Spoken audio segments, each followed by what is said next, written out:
The wind had a voice of its own out on the Carrick homestead, a low, unbroken murmur sliding across the dry plains. It was the only sound Samuel Carrick heard most days, save for the groan of his rocking chair and the rattle of the old stove. When he stoked it, he sat there now, a broad-shouldered man turned lean from years of hard living, his eyes half-shuttered and gray as the clouds gathering on the horizon. The mug in his hand trembled slightly, not from age, but from the cold. Seeping through the floorboards, it had been almost 8 years since laughter or music had passed through the walls of this house. Miriam's voice was long gone, as was the small heartbeat of their child who had barely learned to walk before winter sickness carried them both away. Samuel hadn't left the homestead much since, save for the town supply run every few months. He spoke to no one longer than necessity demanded.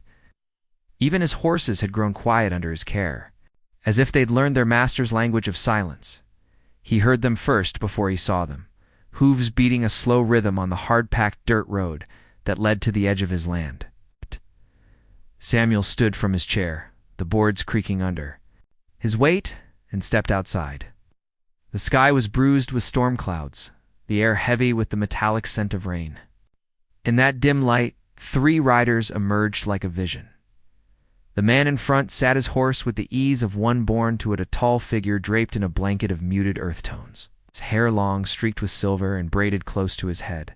His face, weathered and strong, bore the marks of years beneath the sun and the weight of responsibility.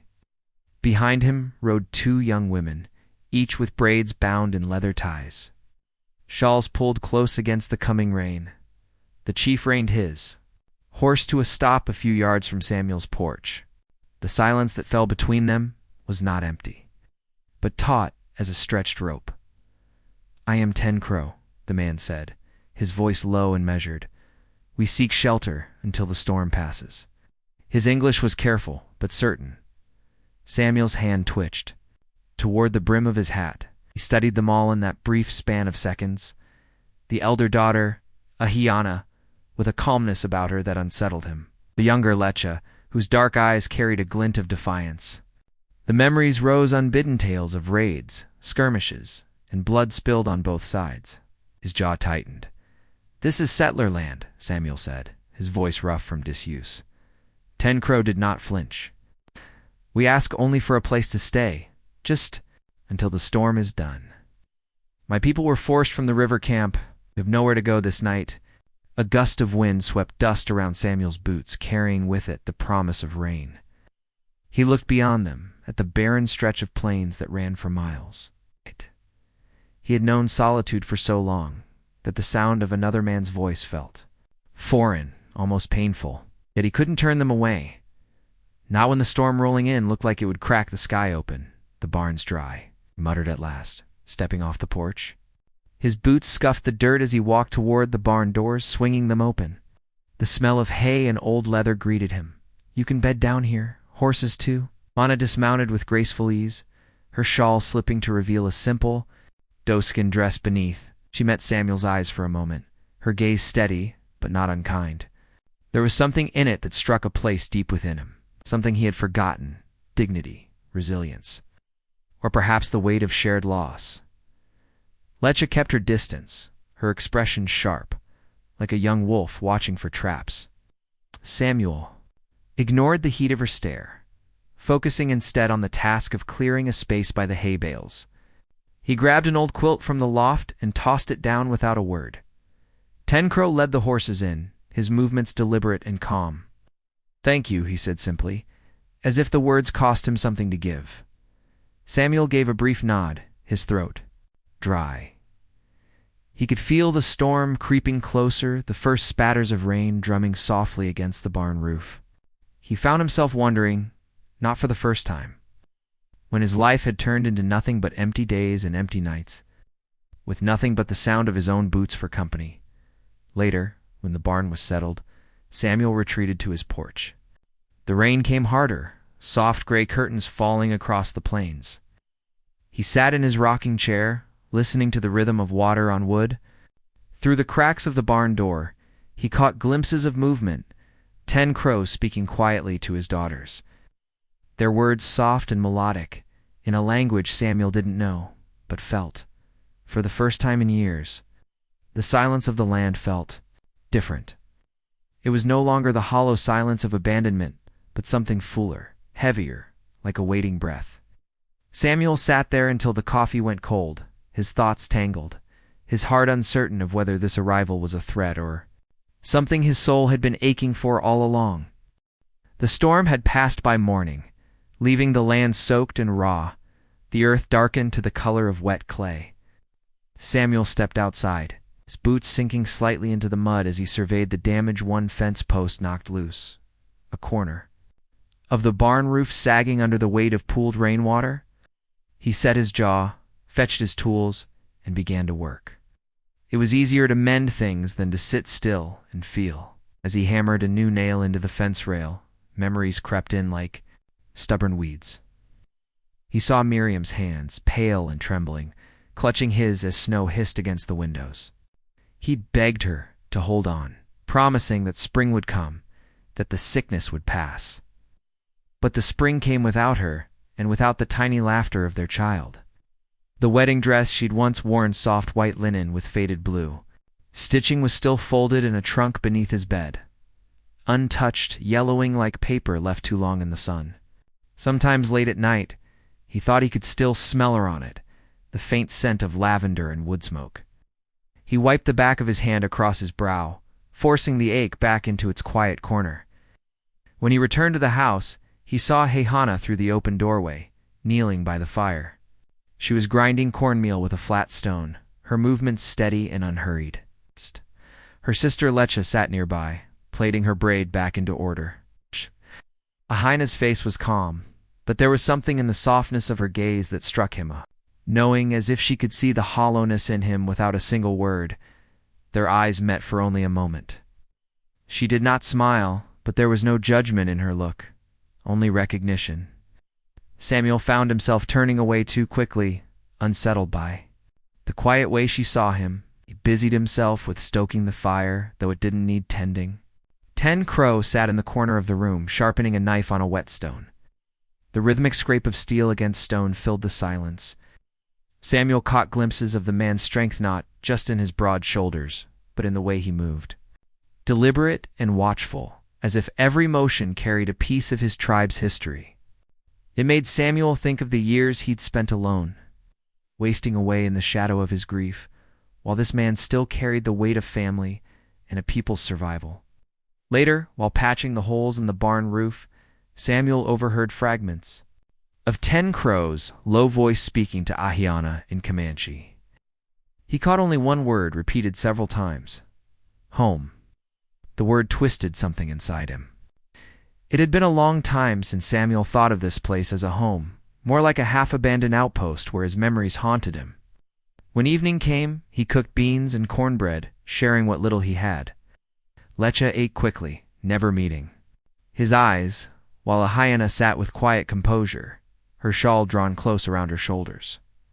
She looked older in firelight, her expression shaped by years of hardship, but there was strength in her silence. 10 Crow, after finishing his meal, spoke plainly. "We were pushed from the river," he said. "Soldiers came. They burned what they called unsafe camps. We have nowhere safe now." Ow. Samuel nodded slowly, staring into his tin cup. He wasn't sure what to say to that. He understood in a way. He'd lost everything too, though not to fire or soldiers. His loss had been colder, quieter, but no less merciless. That night, Samuel lingered on the porch long after they had gone to sleep. The moon was pale and thin, and the rocking chair creaked beneath him as if it remembered all the nights Miriam had sat here, sewing by lamplight. Ow. He could almost see her, there her shawl around her shoulders, her hair catching the glow of the fire inside. His chest tightened, and he let out a long, low breath. The next morning, Samuel found himself fixing the barn's broken hinge without thinking. As the metal caught the light, he felt a strange stirring of purpose. These small acts of repair mending. Fences tightening loose boards felt like mending something deeper, something in him that had been cracked for too long. He glanced at Ahyana once or twice as she helped Lecha prepare a simple meal outside. She met his gaze only briefly, her expression unreadable. But that small glance stayed with him all day. It was not affection, not yet. It was simply a reminder that life went on, even after all the storms and losses, and that perhaps he was not the only one learning how to stand again after being broken. By dusk, the land smelled of wet earth and smoke. Samuel leaned on the fence he'd just repaired, watching 10 Crow walk the perimeter with a quiet vigilance. There was an unspoken respect building between them, men who knew what it was to lose, yet still stand guard over what remained. For the first time in years, Samuel did not feel entirely alone. The storm announced itself with a low growl that trembled across the plains, rolling in like a living thing. By the time the sun dipped behind the horizon, the wind had risen to a howl. Carrying dust and grit against the windows of the cabin, Samuel stepped outside to check the sky, and what he saw made his chest tighten. Dark clouds piling high, torn with streaks of lightning that lit the prairie in sharp white flashes. The smell of rain was already in the air, heavy and metallic. 10 Crow appeared at his side, silent as a shadow, his expression calm but alert. They didn't speak. There was no need. A storm like this could tear through the land and leave it broken. Samuel grabbed his coat, and the two men moved toward the barn. Heads down against the wind, the first drops of rain struck like pebbles on the roof as they pushed open the barn doors. The horses were restless, stamping and snorting, their eyes wide with the reflection of lightning. Without a word, Samuel and 10 Crow worked hauling dry hay from the loft, tying the doors tight against the wind, hammering loose boards where rain threatened to pour through. Each strike of the hammer was answered by thunder, sound reverberating in Samuel's chest like a drumbeat. The work was rough and quick, their hands numbed from the cold rain that ran down their sleeves. Once or twice, Samuel caught 10 Crow's gaze, a brief nod, a flash of shared determination. There was a strange comfort in the unspoken understanding between them. Two men, both weathered by time and grief, now fighting the same storm. By the time they trudged back to the cabin, both were soaked through. Inside, the fire snapped and hissed, the warmth rushing over them like a blessing. Ahyana and Lecha had kept the hearth alive, feeding the flames with scraps of dry wood. Their shawls were damp, and Ahyana's braid had unraveled, strands of dark hair falling across her face as she stirred a pot over the fire. She moved with a quiet grace that made Samuel pause for a moment, just inside the doorway. It was as if she carried her own kind of light steady, unshaken by the storm beyond the walls. The cabin filled with the scent of wet earth and wood smoke. And for a time, no one spoke. Samuel settled into his chair, his body aching, his boots still dripping onto the floor. 10 Crow sat near the door, his presence watchful but still. Lecha leaned against her sister, her eyes heavy with sleep, though she tried not to show it. A sudden crack of thunder shook the windows, and Ahyana glanced at Samuel as though measuring his reaction. He offered none, though inside he felt that old stirring of memory nights when storms like this had raged while Miriam whispered stories to their child by the fire, trying to chase away the fear. The memory was sharp, but not as bitter as it had once been. Something in this shared silence softened its edges. The hours stretched. Outside, the storm clawed at the walls, but inside, the fire burned steady. Samuel's gaze drifted to Ahyana, watching as her hands moved over the hearth, adding wood, smoothing the ash as if the fire were something alive. She must keep breathing. She looked up once, meeting his eyes.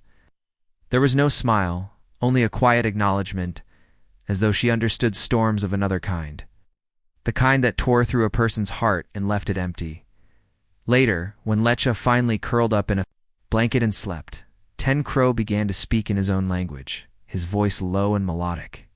The words were foreign to Samuel, but they carried weight, like stones smoothed by water. It was a story. Samuel realized a tale told to comfort the girls or remind them who they were. The rhythm of it was beautiful in its own way, a hum of history and family carrying through the crackle of firelight. Samuel sat still, listening. Though he could not understand the meaning, he felt the strength behind every syllable. He felt like an intruder in his own house, and yet, oddly, like he was being invited to sit on the edge of something sacred. When the storm finally eased, long after midnight, the cabin was wrapped in the faint hiss of rain and the smell of wet grass drifting through the cracks. Samuel didn't speak as he poured himself a cup of coffee from the pot near the fire. He simply sat in the glow, his hands cupped around the warmth, and realized that silence didn't have to mean loneliness. Sometimes it was trust, unspoken but alive between those who shared the same fire, the same night, and the same stubborn will to endure. The days settled into a rhythm neither chosen nor spoken of. Samuel worked the fences and the barn, while 10 Crow hunted small game, returning with rabbits or quail. Ahyana and Lecha ground corn, stirred stews, and kept the cabin warm. It was a strange kind of household, built on necessity rather than trust. But it held together, fragile as a thread caught on a nail. Lecha's dark eyes followed Samuel with quiet suspicion. She rarely spoke to him, and when she did, her words were clipped, her tone sharp as flint. Yet Samuel understood enough of her anger to leave her be. She was young, and had likely seen enough of settlers' cruelty to carry that mistrust like a shield. Ahyana was different. Though her gaze was guarded, there was something softer beneath it, a quiet patience, as if she could sense the weight of his years, the grief that clung to him like dust. One evening, as the sun dropped behind the horizon, turning the plains to gold, trouble came riding up the road. Samuel heard them before he saw them. The crunch of hooves on dry earth, the jangle of spurs, 2 ranchers, neighbors of sorts, though Samuel had never called them friends. Their voices were rough, laced with the bite of whiskey. Carrick, one of them shouted from the fence line, his words slurring. "Heard you've got company, wild ones?" Samuel stepped onto the porch, his hand brushing the worn stock of the rifle mounted above the door.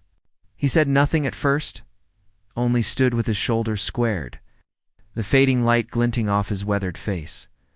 "Don't you know what happens when you let them stay?" the other rancher called. "They bring trouble, Stavages the lot of." The Ahyana had stepped out behind him, silent as dusk. Samuel felt her presence like a weight against his back. His pulse quickened not from fear, but from something older. Something like the instinct he once felt when his wife and child had needed protecting. His fingers brushed the rifle, feeling the cold metal, polished despite its years of disuse. "Turn around," Samuel said, his voice low but sharp. "There's no trouble here, unless you're looking for it." The ranchers exchanged glances, muttered something under their breath, and rode on, though their laughter lingered like smoke. Samuel watched them disappear over the ridge, his jaw tight. He hadn't raised his rifle, but for the first time in years, he had felt the urge to. Not out of anger, not out of hate, but because the people behind him, those who had asked for nothing but shelter, felt like something worth guarding. That night, the firelight flickered across Ahyana's face, softening her strong features. Samuel found himself watching her. As she sat weaving a strip of leather, her hair falling loose around her shoulders, it caught the firelight like strands of black silk. He felt a pang of something he hadn't allowed himself to feel in years, hope, warm and unexpected, like sunlight after winter. He turned away quickly, ashamed of the way his heart stirred. He was a man worn thin by grief, with no right to look at her like that. And yet, when Ahyana glanced up, her gaze lingered on him, calm and unafraid, as if she saw through the rough edges to the man beneath. Later, when the others had gone to sleep, Samuel sat alone in his rocking chair, staring at the rifle above the door. The storm of the past days still echoed in his mind, the rancher's words, Lecha's sharp glances, the warmth of Ahyana's presence by the fire. He wondered when he had last felt like part of something, even this fragile, temporary household in the dark. With only the creak of the chair and the whisper of the wind outside, Samuel realized that his heart was not as dead as he believed. It beat still, quiet but insistent, like the slow pulse of a drum far off in the distance. The first snow came quietly, draping the plains in white under a sky that seemed carved from stone. Samuel had been mending a broken bridle by lamplight when he noticed the door ajar, a faint drift of cold air curling in. He found Ahyana on the porch, wrapped in a thick, faded shawl, her dark hair dusted with snowflakes. She did not move when he stepped outside. She simply tilted her head slightly, acknowledging his presence without a word. The world was silent, except for the soft hiss of falling snow. Samuel leaned against a porch post, his breath misting in the air.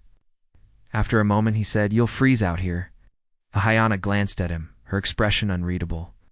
"I like the quiet," she answered, her English careful. Each word deliberate. Something in her tone low, steady made him sit down beside her. They watched the snow settle on the old wagon wheel, leaning against the barn. The wood fence slowly vanishing beneath a white shroud. Samuel's eyes drifted to Miriam's old rocking chair beside the door, its wood worn smooth from years of use. He ran a hand along its armrest, feeling the grooves where his wife's fingers used to rest. "My wife." His voice was rough. "She used to sit here, rocked our baby when the nights got long." He hesitated, as though the words themselves might splinter him, but he forced them out. "Sickness took them, long time ago now." Ahyana looked at the chair, her gaze softening. She untied a thin leather cord from around her wrist and held it out to him.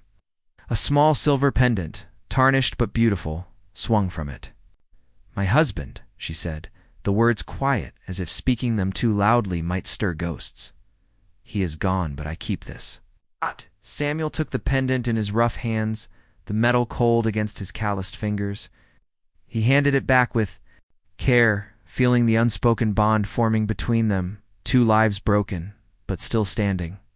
Later, inside by the fire, their shadows danced on the log walls. Samuel told her more than he had told anyone in years how Miriam's laughter used to fill this cabin, how the rocking chair had been his last refuge when grief threatened to hollow him out. Ahyana's eyes glistened in the firelight, her lips trembling as she whispered, "We live because they cannot." The quiet of the night didn't last. The crunch of hooves outside shattered it, followed by the coarse laughter of men. Samuel rose, his body tense, the old rifle in his hand before his mind had fully caught up. Ten Crow was already at the door, his bow gripped tight, his daughters roused from their sleep. The ranchers, the same two who had come before, stood in the moonlight with rifles slung over their shoulders, whiskey glinting in their eyes. "Told you, Carrick," one sneered. "You keepin' savages now? Maybe you forgot who you are." Samuel stepped out into the snow, the cold biting through his shirt. He lifted the rifle, not aiming, but holding it steady, his voice cutting through the night like steel. "Turn around. You've got no place here." The men hesitated, their bravado faltering under the weight of his stare. Ten Crow moved beside Samuel, silent but unyielding, his presence a force in itself. The sight of the two men won white. One Comanche standing shoulder to shoulder seemed to confuse the ranchers as much as it unsettled them. "You gonna shoot us for them?" one spat. "If I must," Samuel said, his voice low and calm, as though he were stating a simple fact. For a long moment, only the sound of snow falling broke the silence. Then the ranchers cursed, turned their horses, and disappeared into the dark, their words fading with the wind. Samuel lowered the rifle slowly, his hands steady, though his heart thudded hard against his ribs. Inside, the fire still burned. Ahyana looked at him, her eyes wide, not with fear, but with something warmer, something like trust. Samuel felt. It settled deep within him, that realization that love, whether born of blood or simply of shared firelight, meant standing between darkness and those who needed shelter. The snow melted slowly, giving way to the muddy, thawing earth of spring. The plains stretched wide and alive again, the wind carrying the smell of wet soil and grass, just beginning to push through the frost. Samuel felt the season turning in. His bones, each sunrise arriving a little softer, each evening light carrying the promise of warmth. It was the kind of season that never lasted long, the kind that hinted at change. The Comanche family was preparing to leave. Their horses stood, saddled and restless near the barn, steam rising from their nostrils in the cool morning air. Samuel leaned against the doorframe, hands shoved deep into his pockets, watching Ahyana braid Lecha's hair with deliberate care. The strands caught the sunlight, glinting like fire against her dark shawl. It was such a simple gesture, but it burned into him like a brand, a picture of family, of tenderness he had long forgotten. He wanted to say something, anything, to hold them there just a while longer. but the words sat heavy and unmoving in his chest. He had never been a man of many words, and now, when he needed them, found none at all. Ten Crow approached him, his presence quiet but strong, and extended an old knife, its handle carved. With markings that spoke of hands and histories Samuel could not fully understand. "For you," Ten Crow said, "brother." Samuel took the knife with both hands, feeling the weight of it. It was not just a gift, it was a bridge, a recognition that trust could live even where blood and land had once been divided. He nodded, unable to form the gratitude into speech. When the horses were ready, Ahyana turned to face him. For a moment, neither moved. Her shawl lifted in the breeze, and her eyes met his steady, deep, filled with something unspoken. There was no need for words. Everything that mattered lived in that quiet look. It was not a promise, nor was it an ending. It was simply acknowledgement that for a brief time, it had found something human and good. Even in a world scarred by loss, Lecha mounted her horse first, eager to be gone, but Ahyana lingered a heartbeat longer. Her hand brushed the saddle, horn as if steadying herself against the weight of goodbye. Then, with one last glance, she mounted and rode out. Following Ten Crow into the open stretch of land, Samuel stood in the doorway long after they had vanished over the ridge. Behind him, the old rocking chair creaked in the faint breeze, a ghost of Miriam's laughter echoing in its worn wood. The fire inside the cabin had burned low, scent of ash and smoke lingering in the room like memory. And yet, something in him had shifted. The loneliness was still there, but it no longer felt like a prison. It was something softer now, like soil turned over and waiting for seeds. He felt a quiet dignity, a small but fierce hope, as if life had reached out a hand and pulled him back from the edges of himself. By afternoon, Samuel was back at work. He lifted the hammer and nails, heading toward the broken stretch of fence that had been sagging for weeks. As he worked, the sunlight caught the blade of the knife Ten Crow had given him, tucked into his belt. The fence no longer felt like something to keep the world out. It felt like a line drawn in the sand, not to guard what was behind him, but to mark a place for what might one day return. The wind swept across the plains, carrying with it the faintest echo of hooves, of laughter, of firelight, and shared silence. Samuel raised his head, the horizon stretching endlessly before him, and felt for the first time in years alive.